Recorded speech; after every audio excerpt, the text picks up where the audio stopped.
할렐루야. 사랑하는 대강의 가족 여러분, 오늘 하루도 하나님의 말씀과 동행하는 삶이 되길 소망합니다. 오늘 함께 나눌 하나님의 말씀은 누가복음 11장 29절에서 32절 말씀입니다.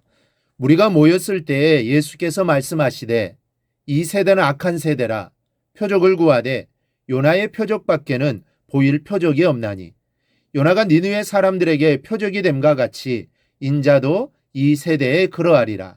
심판 때에 남방 여왕이 일어나 이 세대 사람을 정죄하리니 이는 그가 솔로몬의 지혜로운 말을 들으려고 땅 끝에서 왔음이거니와 솔로몬보다 더 큰 이가 여기 있으며 심판 때에 니느웨 사람들이 일어나 이 세대 사람을 정죄하리니 이는 그들이 요나의 전도를 듣고 회개하였음이거니와 요나보다 더 큰 이가 여기 있느니라. 아멘.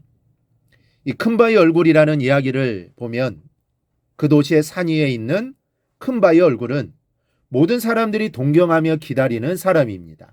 그래서 사람들은 그 큰 바위 얼굴의 주인공이 유명한 인사일 것이라고 생각합니다. 그러나 실상 그 큰 바위 얼굴의 주인공은 그 바위를 매일 바라보면서 동경하고 기다리던 그 마을의 한 사람이라는 사실을 알게 된다는 이야기입니다.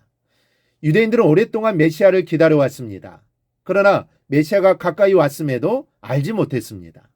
하나님의 나라의 복음 증거와 그 증거를 확증하는 이적과 기사가 나타났음에도 불구하고 바알세불, 귀신의 왕의 힘을 빌려 귀신을 쫓아낸다고 하면서 예수님을 무시하고 배척했습니다.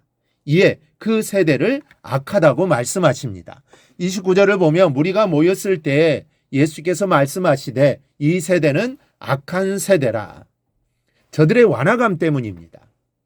악하다는 것은 저들의 완악함 때문입니다.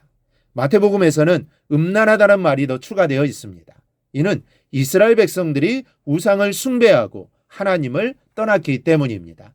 하나님과 이스라엘과의 관계를 영적인 부부관계로 볼 때 저들의 우상 숭배는 간음입니다. 그래서 음란하다고 말씀하시면서 또한 하나님 나라의 복음을 듣고도 받아들이지 않고 이적과 기사를 보았음에도 불구하고 믿지 않는 저들이 이 완악함에 대하여 악하다고 하시는 겁니다. 예수님은 저들이 어느 정도로 완악하는지 대해서 니느웨 사람들의 비유를 들어 말씀하십니다. 요나가 니느웨 사람들에게 하나님의 심판을 전할 때 니느웨 사람들은 옷을 찢고 금식하며 하나님께로 돌아왔습니다. 사실 요나의 증거는 그렇게 절박한 것이 아니었습니다. 그는 하나님께서 자신을 니느웨로 보내는 것이 못마땅했고 마지못해 그 성에 들어가 복음을 전했습니다. 그럼에도 불구하고 저들은 하나님께로 돌아왔습니다. 그러나 유대인들은 메시아이신 하나님의 아들이 오셔서 그 말씀을 전하고 그날의 표적을 보임에도 불구하고 믿지 않고 비난하며 심지어는 또 다른 이적을 보여달라고만 할 뿐입니다. 여기서 우리는 주님의 안타까운 마음을 읽을 수 있습니다. 여러분, 우리의 마음은 어떠한지요? 하나님의 복음에 매주일 선포되고 이 땅에 하나님의 능력들이 나타나고 있음을 보면서 겸손히 하나님의 말씀을 받고 순종하고 있는지 내 자신을 돌아보아야 합니다. 지금 이 땅에 나타나는 모든 과학으로 인한 발전들, 또 첨단 산업과 의료기술 등 이러한 것에서 하나님의 역사를 보아야 합니다. 병 고치는 것만이 이적이 아니라 우리 앞에 나타나는 모든 과학기술로 하나님의 능력이 우리 앞에 나타나는 것입니다. 이것은 인간의 것이 아닙니다. 하나님의 것을 인간이 발견해가는 것이고 그것을 사용하고 있는 것일 뿐입니다.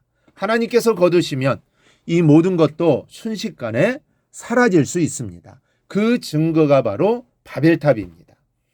이 과학기술을 우상화하고 바벨탑으로 쌓을 때 하나님께서는 이 모든 것을 언젠가 거두어 가실 겁니다. 그러나 겸손히 하나님을 경외하고 살아갈 때 하나님은 더 놀라운 일들을 보이시고 우리로 사용하게 하실 것입니다. 또 하나, 완악함은 정죄와 심판을 당합니다. 주님께서 말씀하십니다. 심판 때에 남방의 여왕이 일어나 이 세대 사람들을 정죄할 것이고 니느웨 사람들이 일어나 정죄할 것이라고 말씀합니다. 남방 여왕이란 스바의 여왕으로 솔로몬의 지혜를 듣고 몸소 그를 만나기 위해 2000km를 찾아온 여인입니다. 그런데 하물며 솔로몬보다 더 큰 분이신 그리스도를 멸시하는 저들을 니느웨 사람들이나 스바이 여왕이 정죄할 것이라는 것입니다.